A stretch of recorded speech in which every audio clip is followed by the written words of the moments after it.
That's the real message. The real message is we all started from nowhere. I mean, we all had bullshit jobs. We all felt like losers. But through time and effort, you build a stronger human. You build a stronger body. You build a stronger mind. You build accomplishments and will and momentum.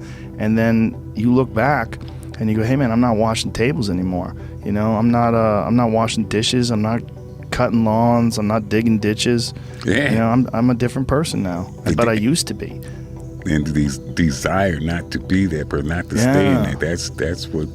That's the hardest part, right? Is to get out of that rut. When you ain't got shit and there's nothing going on, to have faith then is so difficult. To have faith when you're successful, it's like, listen, bitch, you've been successful for a while. Of course you got faith. Just keep doing what you're doing. That's easy. It's like absolutely right. It's like you already got up the hill. Now you're just coasting. Yeah. You know, you're just rolling down the hill. Everything's great. That's the easy part. It's all smooth sailing. Yep. The hard part is getting up that fucking hill. Especially if you got a dad you're hiding from. Especially if you feel like you're a loser. Or you never really had anything in your life that you could look back on and say, hey, I was really good at that. You know, and there's a lot of people out there listening to this. There's so many people that are in that starting point. Like the people that come up to you and say, I don't know what to do. What should I do? How do I do it? Yeah. How do I get going? But you're going to have to figure it out, one foot in front of the other. Exactly. You're going to have to find a thing and keep working at it and get better at it. That's one of the things that I like so much about martial arts. They let anybody in. Yep. Anybody in, and then from learning how to do that, you get better, and then you realize, damn, I can get better at anything. Yeah. Because it's so... The first time I ever did jiu-jitsu, I remember just being manhandled so bad, going, man, I'll never be good at this. This is terrible. I'm fucking awful at this. And this is, I'd already been a black belt in Taekwondo and already kickboxed, already did a bunch of shit. And I was like, I can't believe I'm starting from scratch again. Yeah. But that, at least I knew then that I already done that before. I already started from scratch. Exactly. So like I had some experience and started from scratch. I'm like, all I have to do is just put in the time and the effort here. The desire to get better. Yeah, that's for everybody. Just find a thing. Everything. And if you find a thing, like particularly martial arts, because you get belts and ranks, and then you can see how you're doing with opponents, especially jiu-jitsu. I like that one the most because you're not getting hit. You know, I think there's so many people that, especially if you go to a bad gym, in the early days, people are going to tune you up. Yeah. They're going to beat you up. Yep. Yeah. You could get some real damage from that. Yeah, that would discourage a lot of people. Yeah, but if you could just find a thing and work hard at that thing, you'll realize through that thing that you can get good at anything with time and effort. This thing that we all have, everyone has, not just me, I mean everybody that does anything has. And it's like this voice in your head that wants you to do nothing. This voice in your head, and he calls it resistance. Yeah. And he talks about this resistance that is in your head and that you have to decide that you are a professional. This is what a professional does. A professional goes to work and they give in to the muse. Okay, the concept of the muse. Whether or not it's real, but the concept of the muse is you settle in and receive creativity almost like as a divine gift from this magical entity, the muse. Now, whether or not it's real is not important. What's important is if you treat it as if it's real, it does work.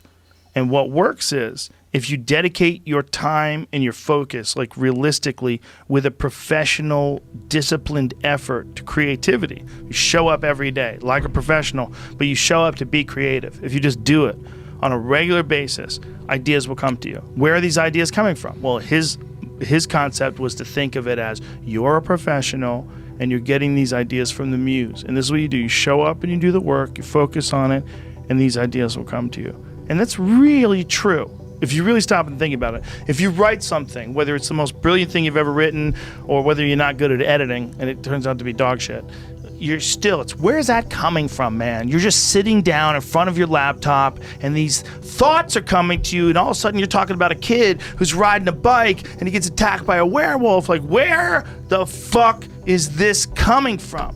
If it's not coming from the muse, where is it coming from? Well, it's coming from my creativity. Okay.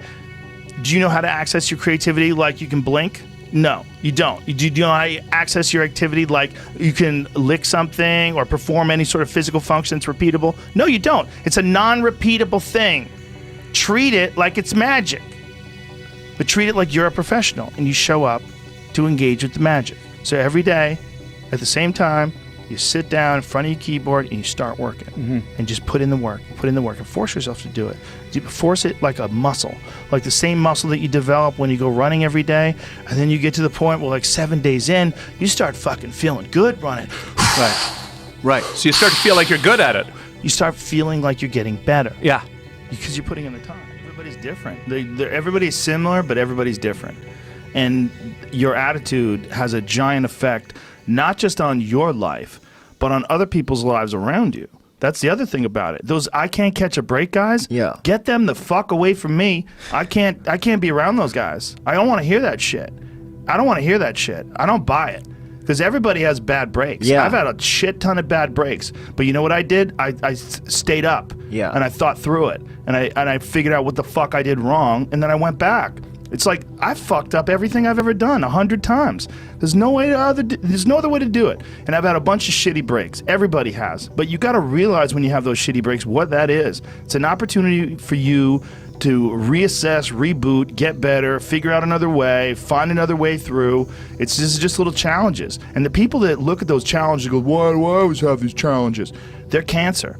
Those people are dangerous to be around. They will rob you of your enthusiasm. They don't give you any fuel. They're the opposite of fuel. Yeah. Like the fuel people, they're the hole in the people tank. that are kicking ass. The people that are out there just fucking hustling, always getting things done. The guy, like my friend Jocko, every morning I'll check his Instagram page, 4:30, shows a picture of his watch. Get after it. He's out there working out 4:30 in the morning.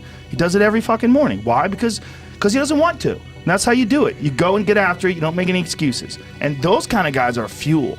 But those I can't catch a break guys, they're the opposite of fuel. They're just pissing on your fire. They're no fun.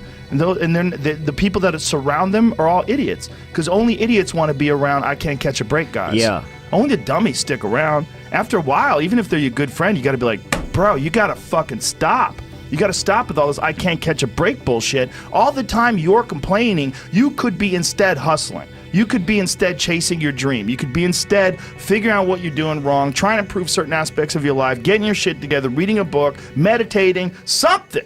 Fucking something. But this I can't catch a break shit is not helping anybody, and it pushes everybody away from you.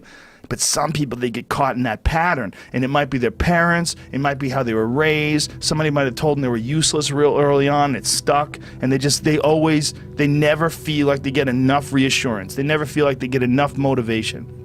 And they feel like other people get more. And they look at all these other people. How come he gets that? How come she gets this? How come he's got that going on? And all that's bad for you too. That shit ain't no good for you.